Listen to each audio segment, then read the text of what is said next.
Thank you, Chairman. I just wanted to check publicly on the last sentence in this this amendment and the position of people who serve on the Planning Committee. I think it's quite safe for us to vote on this because there's no application at present and we can be predisposed but not predetermine such an application. But I would like that assurance before I do anything else.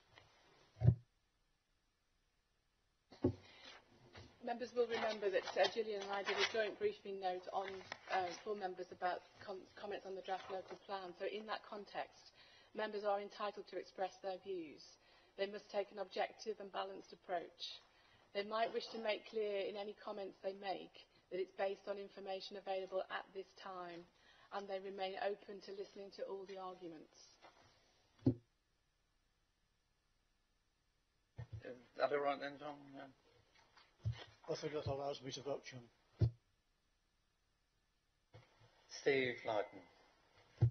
I didn't intend to speak on this, but sadly there weren't many of us. I sat downstairs when we had a briefing on this, which included members of the Environment Agency and various other government agencies, and I asked about the outline maps they put up.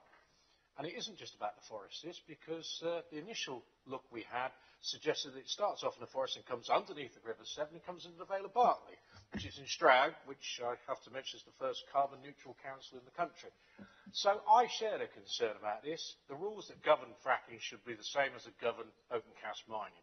And when I asked the panel of experts we had downstairs, can you tell me what happens to all the water? Because what I took away from that seminar was the millions of gallons of water that are used in this process. What happens to that water? Oh, that's a good question. We're looking at the American research to see where it goes. So this isn't about ratting the cage. This is about us representing our communities, putting down justifiable fears.